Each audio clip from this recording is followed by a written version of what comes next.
私はイナックスライブミュージアムで館長を務めております小野内明美と申します。体験体感型というキーワードに五感を使って感じていただく正しい発見や気づきをご提供したい。人と人、人と物、人と地域をつなぐ、そういった場をご提供できたらなというふうに考えて活動しております。イナックスライブミュージアムは六甲陽の町、愛知県常滑にあります。ここでは、土と焼き物、ものづくりをテーマとする多様な活動をしておりますが、そうした当館の活動を通して古くから人の歴史とともに発展してきた身近な素材である焼き物の魅力や物を作るものづくりの楽しさ、そういったものを再発見していただきたいなと思っております。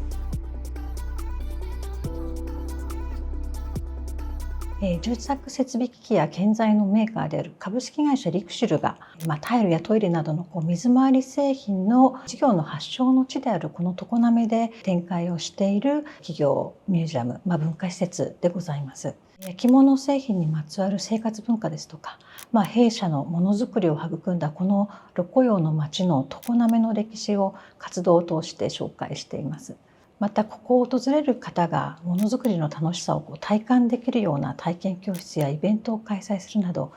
多様な活動を展開しています。私はこの施設で館長として、こういった活動をですね、ここで働く多くのスタッフと一緒に考え、そういったものをご提供していく、そういった活動をリードしていく、そういった役割を行っております。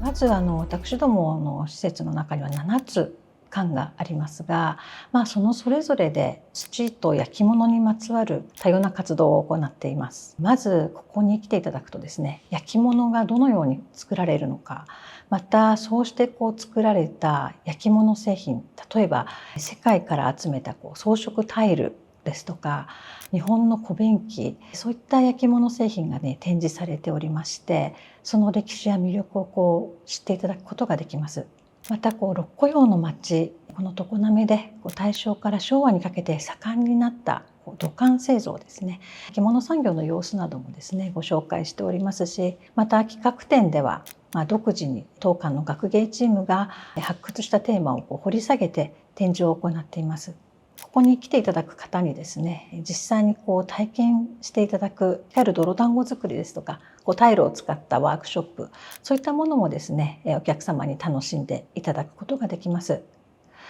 こうした全ての活動において共通するのが体験体感型というキーワードになります。こちらはですね、お客様が展示を見るだけではなくて、ご自身が五感を使って感じていただくということを非常に大切にしております。このミュージアムを訪れるお客様に何かしら新しい発見や気づきをご提供したいと思っていますし、またこのミュージアムが人と人、そして人と物、そして人と地域をつなぐ、そういった場をご提供できたらなというふうに考えて活動しております。こちらが世界のタイル博物館になります。世界から集めた装飾タイルのコレクションを展示するとともに、装飾タイルのこの発展の歴史というのをですね、6つの部屋で歴史に沿って6つの国と地域のタイル空間を再現することで辿っていただけます。じゃあ中の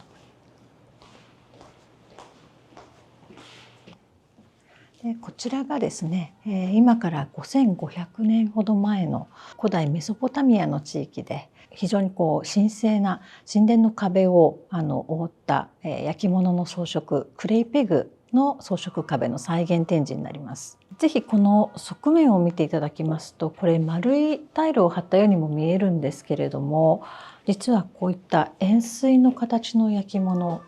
で壁の装飾が施されています。この展示はですね、実際の実物のクレイペグを参考にしまして、一つ一つのクレイペグをですね、コロコロと手で転がしながら再現をした、そうした焼き物で構成をされています。この再現自体もですね、私たちスタッフとともに子どもさんたちのにも手伝っていただきまして、当時の5000年以上前のこのものづくりの手の跡が感じられるような柔らかい表情を持った焼き物でこの展示を再現しています。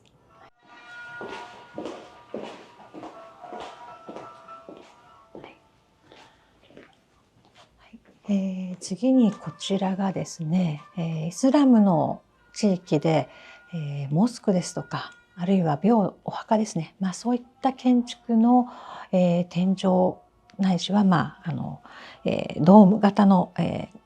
部分をドーム型の天井をですね、装飾しております、カットワークモザイクを再現した展示になります。ちょうど光が移ろってまいりますけれども、こういったイスラムの建築でですね、天井に窓があって、そこから差し込む光によってですね、非常にこのタイルの装飾というのが多様な表情を見せるということで、この展示にもですね、そうした光の移り変わりを再現して、このタイルの美しさ、そういったものをお客様に体感していただく、そういう展示になっています。幾何学の模様というのは上に展開していくパターンということで、当時のイスラムの人々はですね、そこに宇宙の広がりをイメージしたというふうにも言われております。こちらの展示は現代の日本のタイルの技術で再現をしておりますけれども、現地ではですね、この一つ一つの小さなタイルをハンマーで切り出してそれをつなぐことによってこうした壮大なタイルの装飾を作り上げているというふうに言われております。ではこちらは窯のある広場資料館と申しまして、まさに大正10年に建造された土管を焼いていた窯の工場なんですけれども、この場所で土管製造業を営んでいた会社の中に窯を包含した建物になりまして、国の登録有形文化財にも登録しているものになります。このレンガで組んである部分が実際に焼き物を詰めて焼く窯になりますので、まずその中に入ってみたいと思います。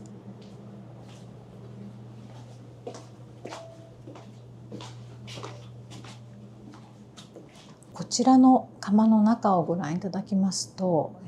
これは大正10年から約50年ほど、ここの中に大量の土管を詰めて、製造していた、そうした窯なんですけれども、今光が出ているところが焚き口になっておりまして、窯の外から石炭をくべて炎を上げて焼き物を焼いていた、そうした窯のこれは内部になります。この窯で土管を焼成するときにだいたい1100度ぐらい一番高い温度に達したくらいのタイミングでその石炭を入れる焚き口から食塩ですねを入れます。そうするとその食塩がですね、この窯の中で空気中で分解されまして焼き物の表面に付着します。そうすることによってその焼き物の表面にガラス質を形成します。非常にですね自然な釉薬がかかる、そういった仕組みの窯になっておりまして、同じようにこの窯を構成していますレンガの表面にもですねガラス質の上薬が何層にもかかって、非常にですねこれすぐには作れない豊かな深みのある表情に変わっております。この窯の中では実際どのように炎が上がって焼き物が焼成されていたかというところを、当館ではこれプロジェクションマッピングでご紹介をしていますので、ぜひその迫力を体感していただきたいと思います。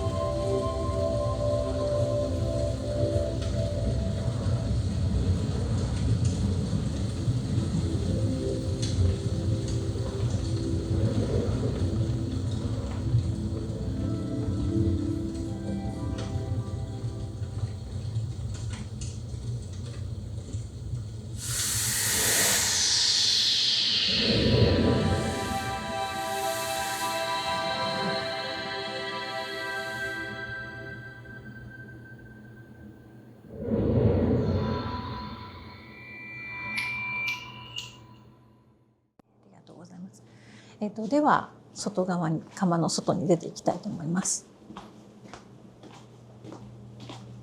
でこの窯の周りにあるこの建物ですけれども、これは窯座屋と呼ばれていまして、窯の外側にですね、木造の建屋が、建っているわけですけれども、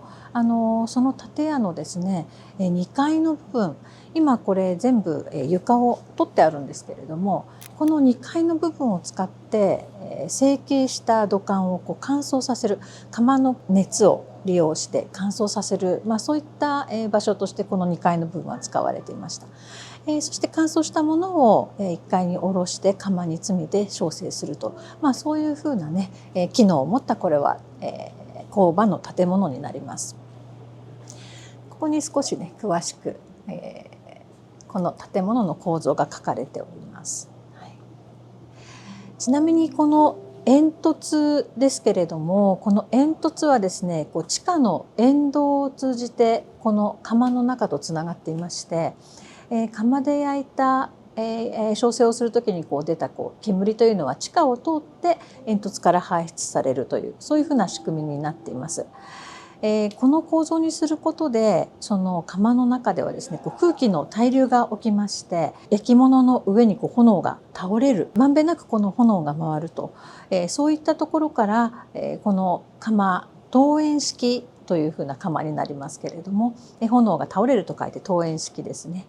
そうすることで非常に大きな窯ですけれども、焼きムラなく均一に炎を回すことができたと言われています。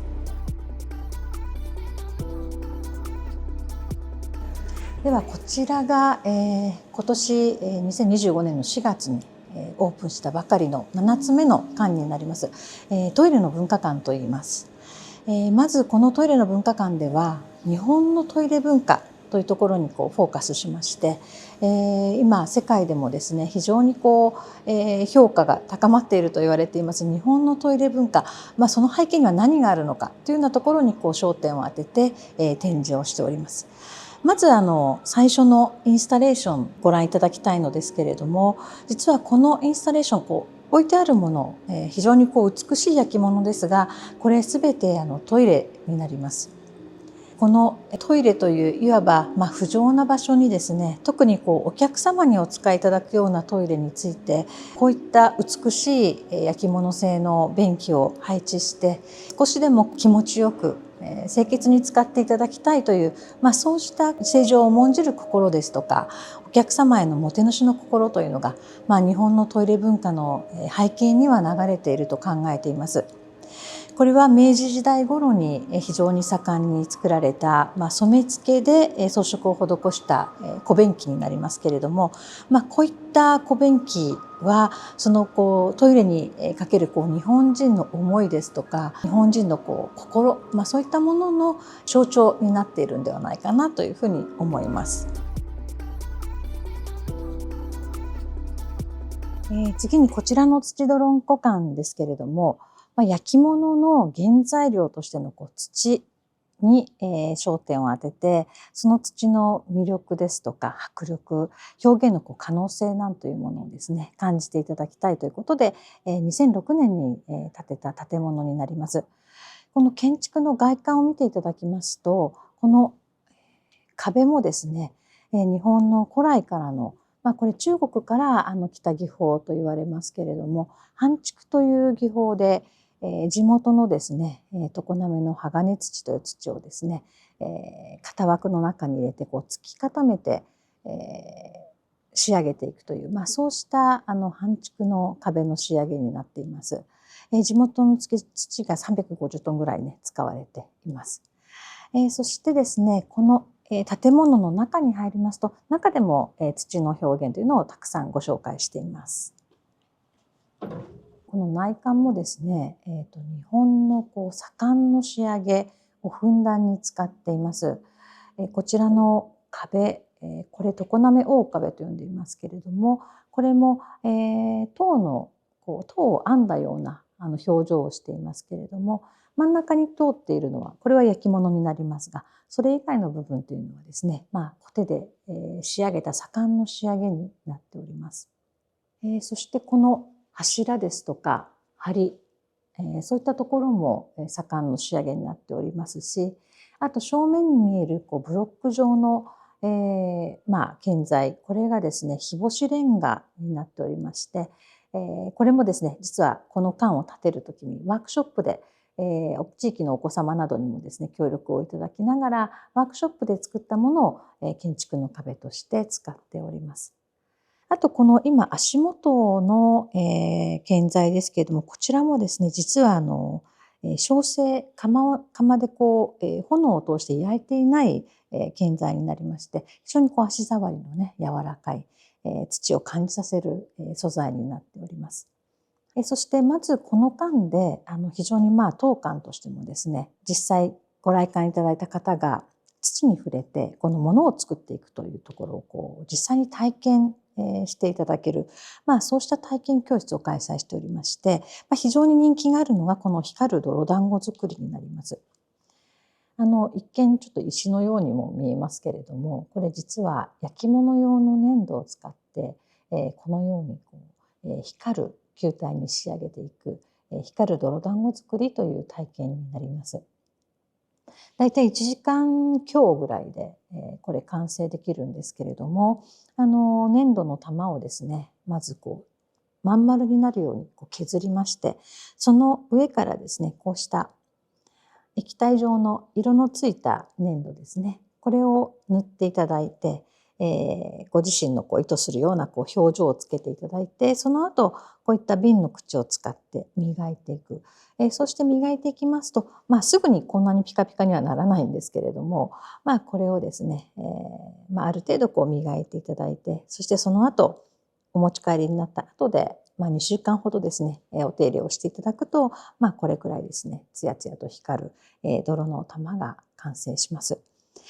この体験非常にシンプルな体験なんですけれども、この間、イナックスライブミュージアムがオープンしてからですね非常に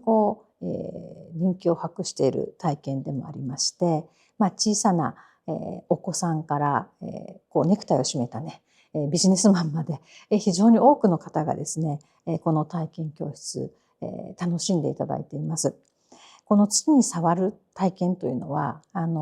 このそして物を作るこの体験というのはですね、やってる間一瞬いろんなことを忘れてこれに専念できるということもありまして、またこの土に触れるというのは非常にね精神的にもリラックスできたりしますので、非常にぜひ皆さん一度は体験いただきたいコンテンツになります。まず、小さなお子さんがですね最近土に実際触れるという、機会がすごく減っているということをよく耳にします。土の中にはですね物が含まれていますので、お子様にとってちょっと危険ではないかとか、そういったご心配をなさる保護者の方がいらっしゃったり、土に触れるような場所が少なくなっているということも聞いております。そういう中で土に手で触れていただく体験、そしてそれで何かを作っていただく体験というのは、非常にですねどこででもできることではなくなっていると思います。まず小さなお子様にはですね土の手触り、あるいは物を作ってできた時の喜びというようなものを感じていただきたいなというふうに思っております。あとはですね身近にある、例えばお家の中である毎日使っているトイレであるとか、あと毎日目にしているキッチンのタイルであるとか、そういったものがこの土からできている、そして焼き物であるということに気づいていただくことってなかなかないと思うんですね。でこの焼き物というのは土を形作ってそれを窯に入れて焼き上がってみないと最終的なその表情ですとか風合いとかまた機能っていうのがわからないわけですね。そういう焼き物で作られた素材であるということに、まず身の回りのものにそういった視点を持って見ていただいて、それを愛着を持って大事にしていただく、あるいはそういったものを選ぶときにどういうふうにそれが出来上がっているか、そういったことに考え思いを馳せていただくようになっていただけたらなというふうに思います。このリラックスライブミュージアムではまず館が7つあるということで、非常にですね多様な焼き物の魅力、そして土と焼き物が織りなす新しい多様な表情にも気づいていただくことができると思います。また体験教室で自分の手を使ってものづくりを体験していただくということもできます。ですのでぜひ丸一日楽しんでいただける施設だと思いますので、ゆっくりとお時間をとっていただいて、ぜひこのリラックスライブミュージアムにお越しください。また少し足を伸ばすと六甲陽の町である常滑の魅力というのにもですね、たくさん触れることができると思います。はい、ぜひお待ちしておりますので、どうぞお出かけください。